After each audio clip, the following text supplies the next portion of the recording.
Gentlemen, you are both drunk on cosmic wine. Welcome to the show. I'm Dr. Mark Sylvester. And I'm Dr. Richard Schulman. This is Alt Psych.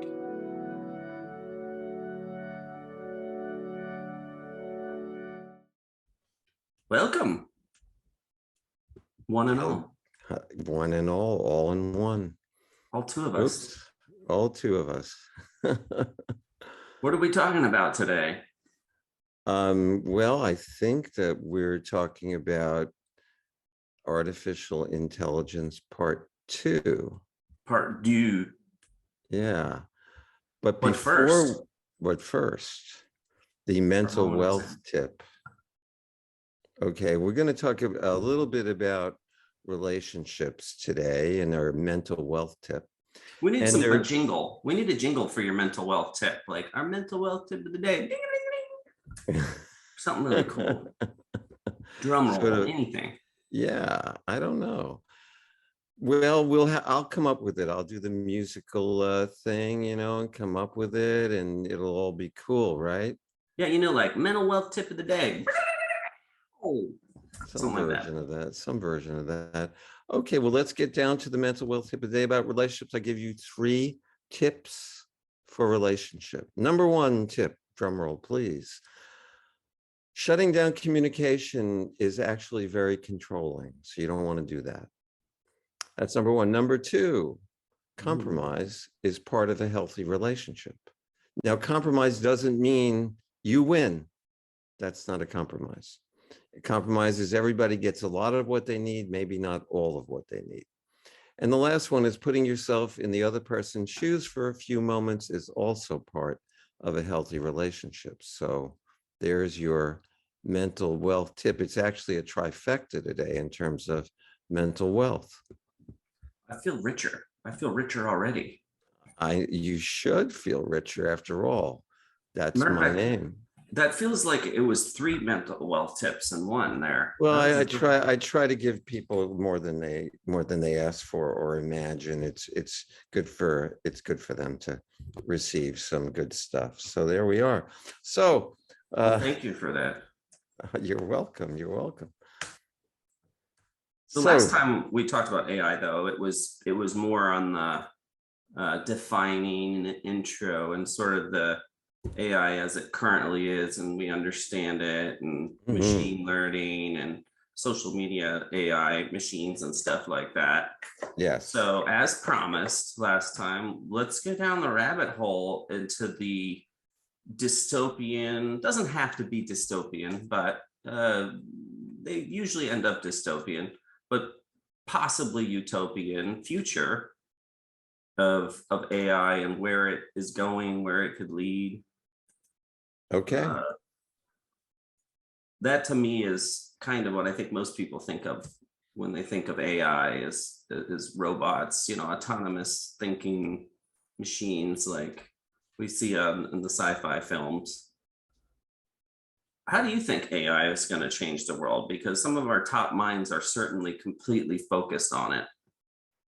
I think it has already changed the world, but I think the issue is whether we're going to live by algorithms or live by human creative thought. I think there's a war going on. I don't think it's determined yet. I think it's very possible that we could be serving artificial intelligence rather than having it serve us. It's here. It ain't going away. And the question is really, what are we going to do about limiting its power? And let me explain why I think limiting is a good thing. If I have 100 ideas, okay, and they're great ideas, that's expansion. If I don't pick one of those ideas, say, that's what I'm going to work on, then nothing manifests. It's a hodgepodge. So constriction is the only way that we really manifest, even though as Americans, Americans hate constriction, we lack expansion. Without constriction, we're not going to manifest anything that serves us in a real positive way, because it'll just be, okay, we'll do whatever you want. And I think that we have to have limits in order to have healthy growth and healthy expansion. Well, and it looks different too from industry to industry. I mean, like AI in the transportation industry, I think has a certain fear factor, right? Like people were really upset about autonomous self-driving vehicles. Now we've kind of settled into it. Like every once in a while you see cars driving by themselves, and it won't be long when most of them are driving by themselves and it's not even a thought, not a big deal. How long have we had computers, running planes, Yeah. airplanes, with hundreds of souls on board? Yep. Um, I have a friend who's an retired airline pilot, and he said, it was hours of boredom followed by, 45 seconds of abject terror, but mostly boredom, because the computer was running the plane, making sure that whatever course corrections they needed, or flying around thunderstorms or whatever they do. Yeah, but AI in transportation looks a whole lot different than AI in education or healthcare. Yes. Or what about customer service? Are we going to get to a point where we're comfortable with customer service? It's already gotten, where you've got your virtual assistants and all of that on a lot of menus when you call wherever, your bank, or AI, of course, in the media is, I think, leading the way, the social media. But what about AI in healthcare? What would that look like? Would it be better at one specialty than another? That's kind of the uncertain future. Well, I mean, what's the leap from, having all the research data on a certain diagnosis at your fingertips by tapping into the computer and having the computer just tell you what to, I mean, I don't know at what point we draw that line. Well, and even Elon Musk trying to get Neuralink working in a better interface between machine intelligence or computerized input and human creativity, decision making, or imposing our value system over it, morality, are those things that can ultimately be learned, like data from Star Trek. That's what, 400 years in the future, and we've got this android that is very anthropomorphized, certainly modeled after its creator, designed to mimic humans, primarily to make either humans more comfortable or to show the technological capability achievement. But even 400 years in this alternative future, they can't figure out how to program emotions, right? And every time he tries to integrate emotional data into his algorithms, something goes bad, right? He like short circuits, shuts down, goes on some wild goose rampage. So at least the creators of that program and that character thought that the humanity, the things that we're not even sure where they come from ourselves, emotions, morals, that they even then they can't figure out how to program that or replicate that. And maybe although in other futuristic depictions of this, Battlestar Galactica, they certainly had emotions. Star Wars, the droids had emotions. In fact, C-3PO is a total nervous wreck. Yeah. Maybe that's not the chip we were looking for, but the bottom line is, which future are we looking at, and which seems more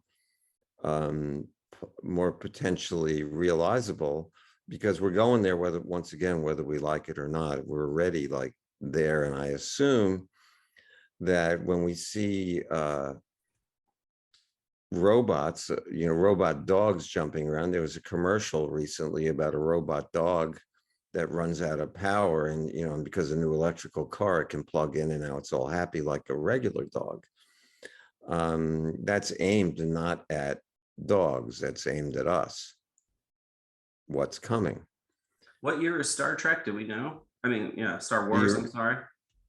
Star Wars, it's It's in a centuries ago in a galaxy long galaxy ago, far, right? far away, you know, but Huh. it's, you know, it's closer to now probably. But Although now, their ships are better, I think. probably. But now in the Star Wars, Star Trek might mean that the next star over is a civilization a million years Right. ahead of us, and then the next star in the other direction is a million years behind us. So, you know, some people think that time only exists in this place and that we're kind of like the Matrix, it's everywhere and nowhere. And we're just seeing the linearity of time played out. So, you know, we tend to assume our level of technology is consistent with the rest of the universe, when in reality, to find another intelligent species like ourselves, which I'm sure there are many, the timing is just so far off. They may have lived a billion years ago, or 2 billion years ago, or even if it was a million years ago. Mm-hmm.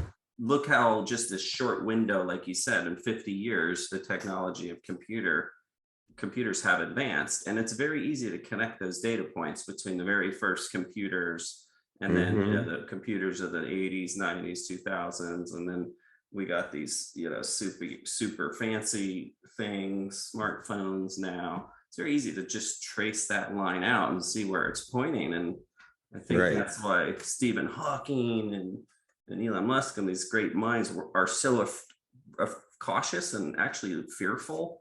Sometimes they're hyperbolic in the way that they talk. Like, I think it was Stephen Hawking's quote where he said that, you know, machines whose intelligence exceeds ours by more than ours, that exceeds that of a snail. So it's just it's a quantum leap forward that we would literally look like snails next to these machines, these super intelligent machines. And then comes the dystopian possibility of the dreaded singularity, which is that moment in which the machines have essentially surpassed our own and permanently alter our existence, either through their undying devotion to their creators, which implies a sense of nostalgia they're obviously not going to be programmed with, or more likely enslavement and eradication, just like we would a snail or a bug or a bacteria, and think nothing of it. So that's what worries people. But I think that, you know, we go back to the genius of Star Trek, which I loved as a young person, still love today. The one episode where the computer, and we talked about this in the past, where the computer is running the ship, the emotional engrams are from a person. So even in 2001, the conflict that the computer has is actually emotional. The reason the computer decides to kill the people who know what's really going on is because the computer has an emotional conflict. The computer is programmed to tell the truth and then to hide the truth, and has basically what would amount to a psychotic break. It's just like RoboCop had one. Arnold Schwarzenegger as the Terminator had one. Yeah, they ran into, I guess, the machine psychotic break. So the future of AI, if we look at what AE is, and we can't, and emotion has such contextual issues. There's a great study, and I wish I could remember who did it, but I saw the film when I was in graduate school. They created a perfect human being, loved his family, loved his job, loved people, you know, worshipped, kind to animals, you name it, they had it down. And then they put him in different contexts. And they were at a convention of psychiatrists, and they said, here's a man being interviewed to be admitted to a psych hospital. What's his diagnosis? Well, 60% of the people, the young psychiatrist said he was psychotic. And they had constructed a perfect man in their, as far as they could. So our emotional context goes a long way. I find it fascinating, as Captain, as Mr. Spock might say, how they're going to create artificial emotion, except we talk about authentic emotion. We talk about it all the time with people. Well, is that person authentic? There's a joke that says, how do you survive in Hollywood? And I've used this before. Is sincerity. Once you can fake that, everything else is easy. So when we have artificial emotion, it's almost like jumbo shrimp, or mental health professional, maybe, or other kinds of oxymorons. Artificial emotion? Yeah, but then there's another layer to it, right? So you've got like the intelligence and the machine learning. Then you've got, well, how do you emotions, and then let's say morality, or some of the more elusive, like we consider, well, you could never program a machine to do that because it's us. What they're getting at is the third layer, which is a soul, a spirit, a katra, if you're going to go Star Trek, some sort of etheric body that leaves separate from you after death. How do you program that? And how much does that influence us? And then you get into a philosophical, almost esoteric argument, but is that something that's even necessary?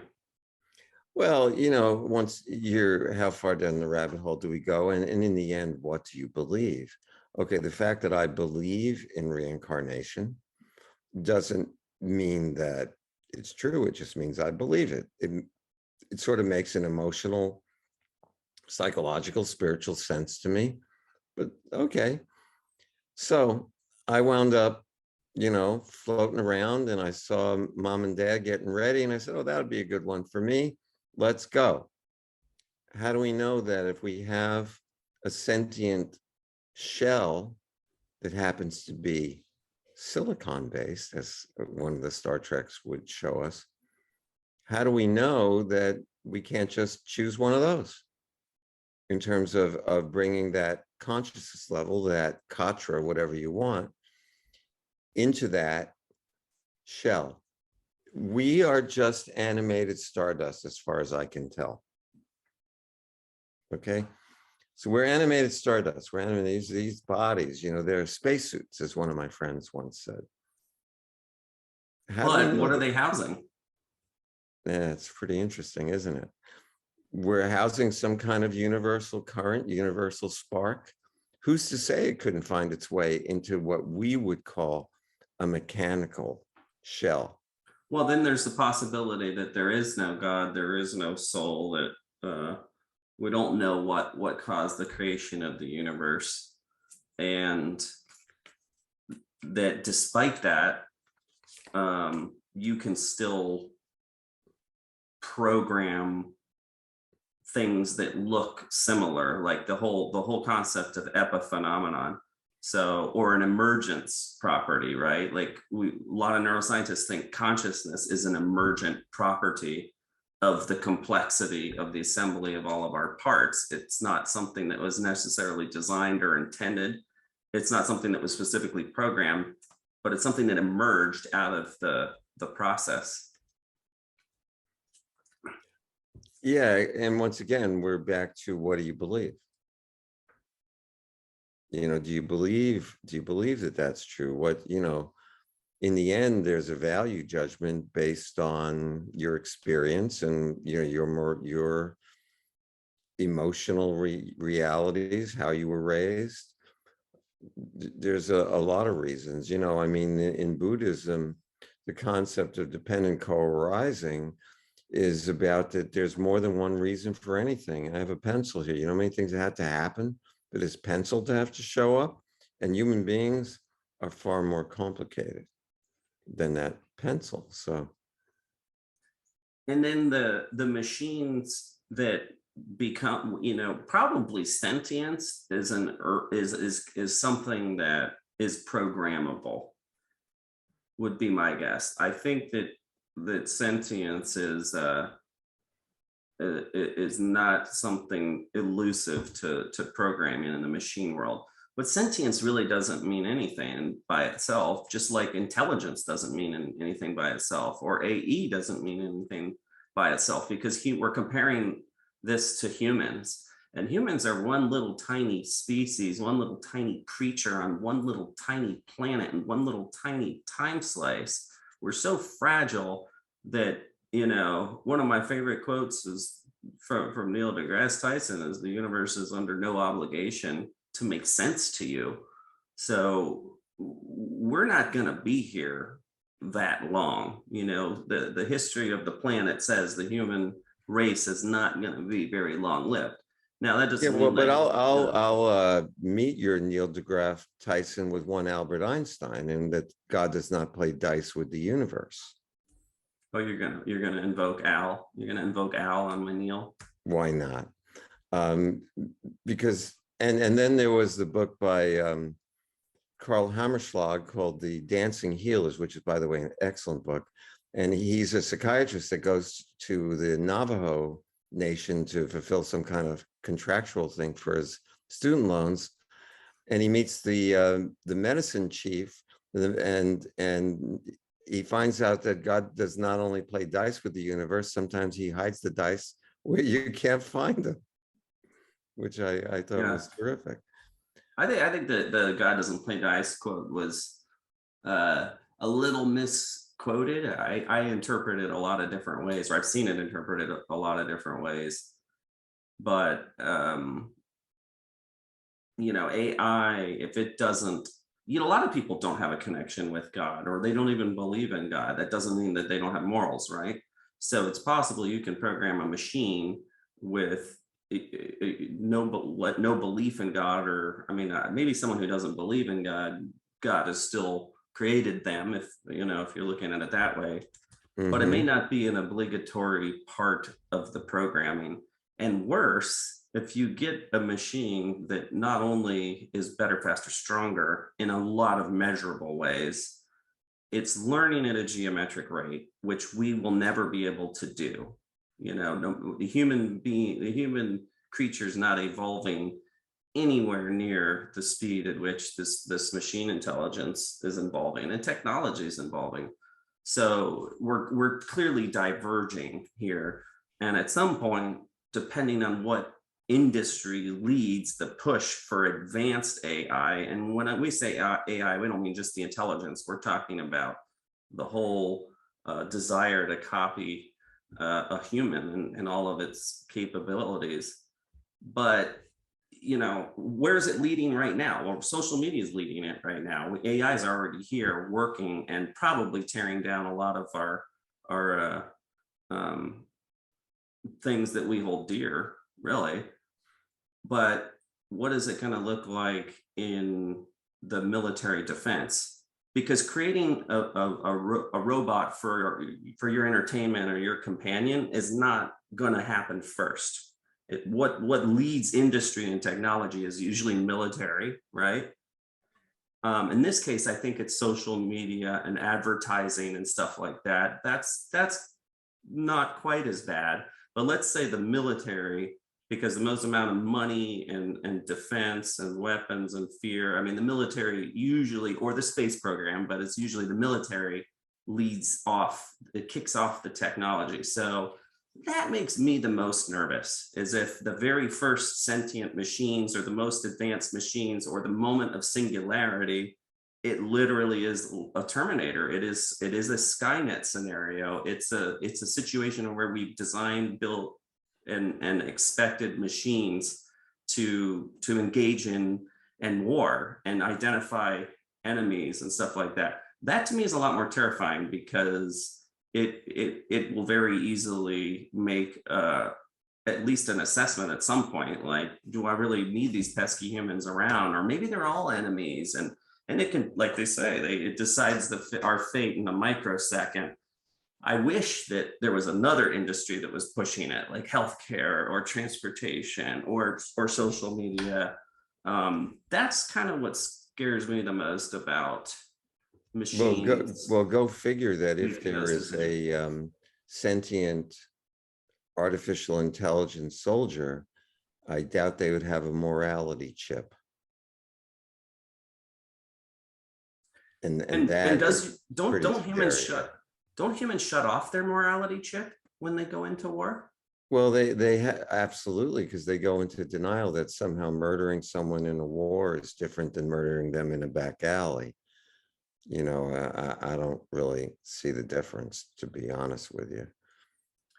But there is a difference when you're an 18-year-old kid and Well, when you've been filled with propaganda and crap, sure. yeah, or you just don't have the life experience or haven't taken the time to ask these questions and figure out where your values are. A lot of people are very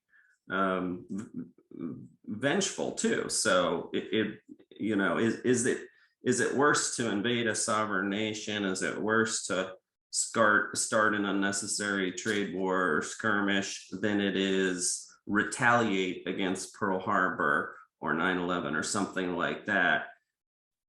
And then why does one American life equal, you know, 6 European lives, which equals 40 lives in sub-Saharan Africa? You know, a life is a Well, life is a life. it kind of, I don't know, we're talking about artificial intelligence, but it feels like what we're really talking about is what makes us human. Okay, talk to anybody who deals with the stock market. All market trades are done by algorithms now. It's all computer generated.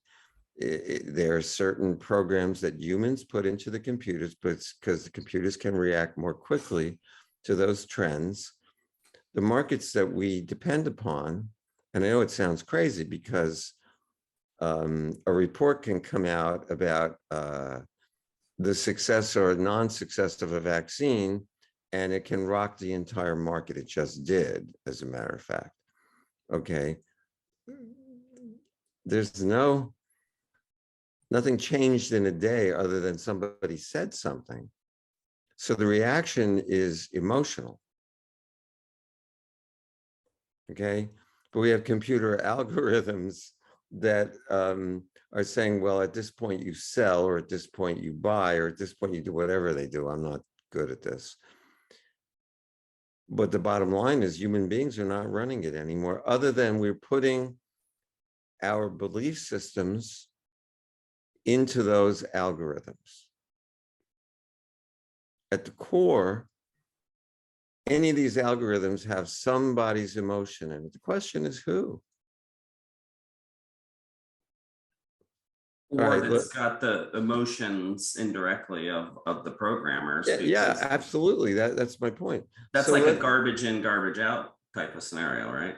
well, if you take the point of view of, all right, what is DNA? I didn't make this up, but I thought it was so cool. Deoxy, what, Dio, God, ribo, kind of rabbi or you know, Rebbe or something. Nucleic, center, acid, burns. So DNA is the God, rabbi, center that burns. Okay, you get a cut on your hand. mRNA, the messenger of that, comes over there with the right proteins or whatever and fixes that cut on your hand. If you get an artificial one, maybe Bill Gates' message is on that mRNA that they've injected into people. I don't know. I'll take God's, but if you don't believe in God, then, you know, maybe you'll take Bill Gates's message. I don't know. The magic of being human, and it does seem like magic, doesn't it?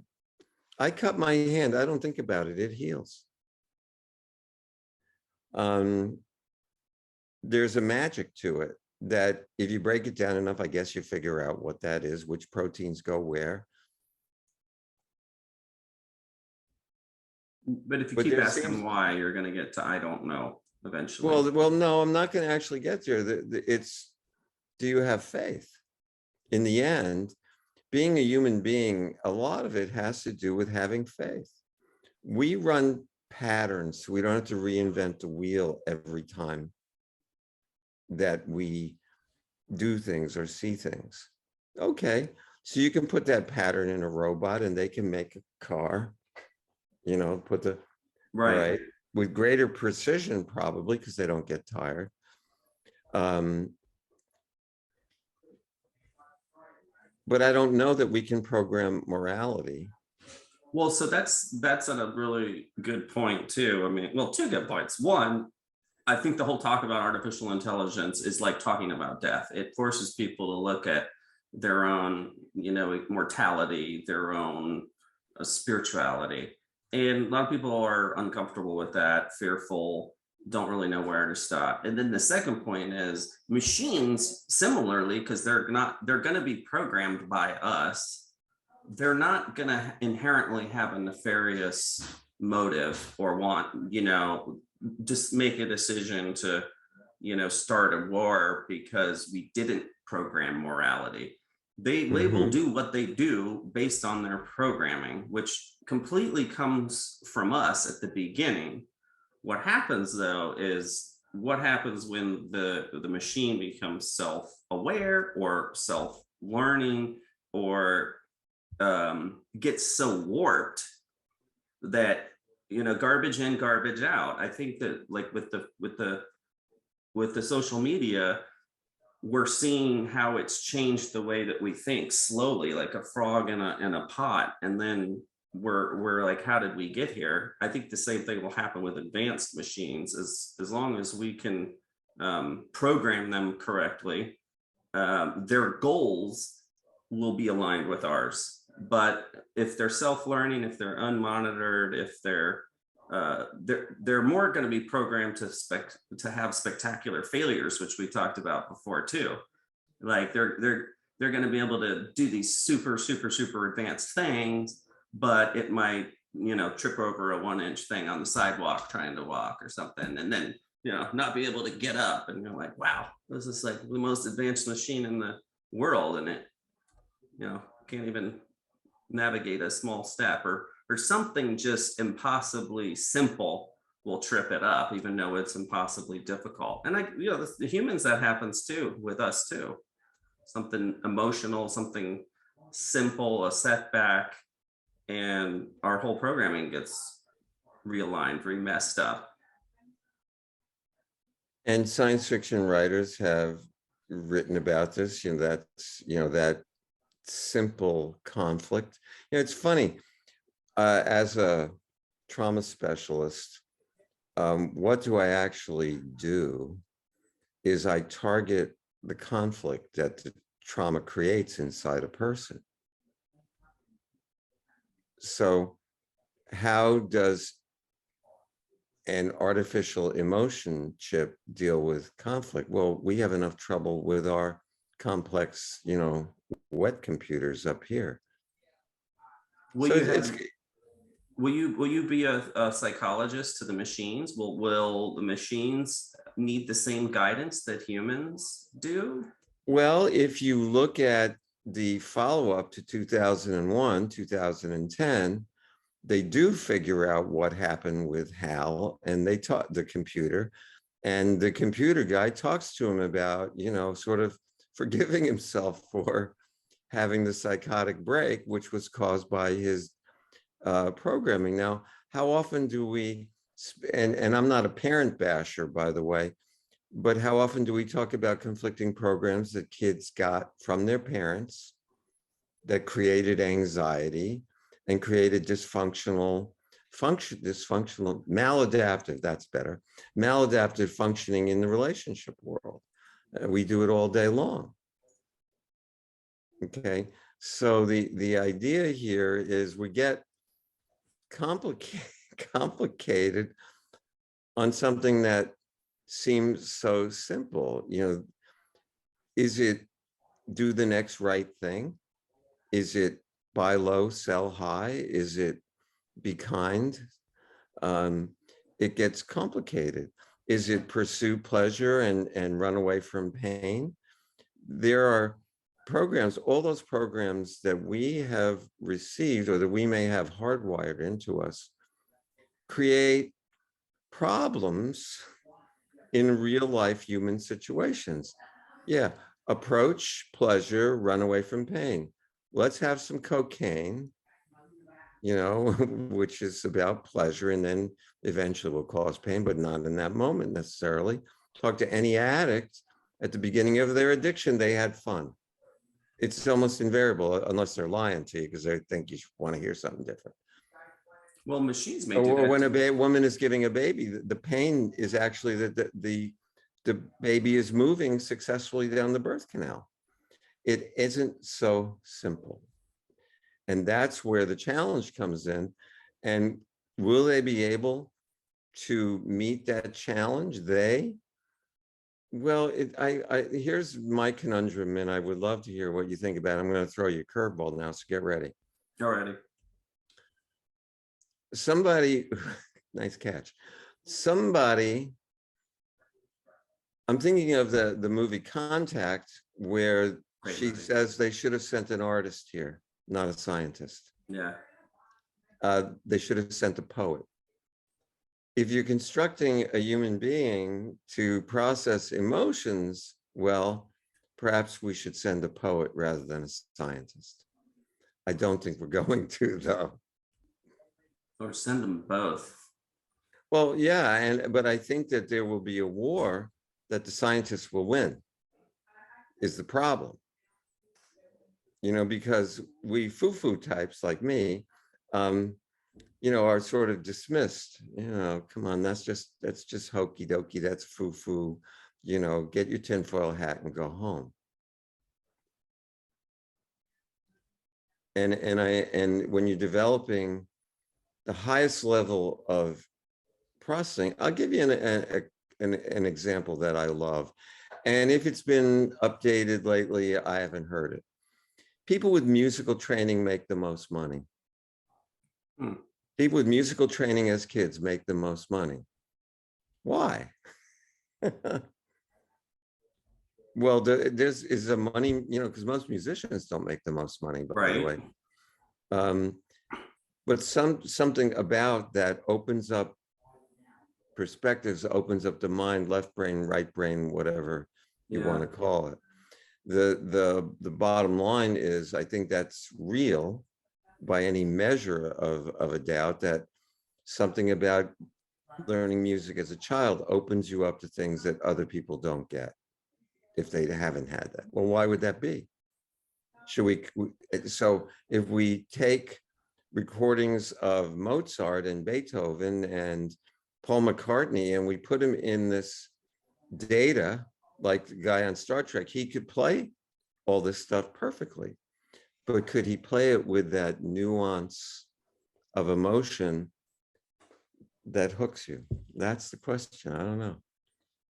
Yeah, he plays it the exact same every time, And I can tell you, because I have made a couple of albums, I remember one song where I hit a note and it was not what I wanted, but it was so much better that I just left it in. Other times I would have gone back and re-recorded it. So we don't know. Our making mistakes sometimes is where we get the greatest advance. Yeah. Not having everything pre-programmed. So if Well, I had any, I think I asked you a question and answered it, but thank you. That takes me off the hook. But okay. I mean, certainly going forward, vigilance and constant human intervention oversight is the bare minimum we should do to make sure AI doesn't surpass us in 45 minutes from now or become self-aware, 10 years from now or something like that. And then us go, whoops, it's too late. That's right. That's because when it's too late, the it's really too late. Yeah. So, but now everyone knows who watches the show, so they're going to be just fine. It's very interesting. This was totally unconscious, and this might be a good place to wrap up. If you go back to my mental wealth tip about compromise, going in the other guy's shoes, not communicating as a control factor, how would you do that in a binary type digital program?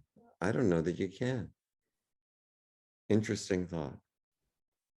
Well, it either all comes down to ones and zeros or stardust. We are stardust, we are golden, and we've got to get ourselves back to the garden. So get on it, doggone it. By the time I got to Woodstock. Well, okay, that was fun, Dr. Mark. Yeah, I Sylvester. think I have more questions than I do answers, which is a sign of a great show, right? Okie dokie, and maybe some of our viewers will send us in a few extra questions because we Please always do. We got a lot of great ideas for upcoming shows, but are always taking suggestions. And so leave a comment below and we'll be back next week. Until then, be well. I like that. Almost. All right. One day we're gonna do that. Love you, people.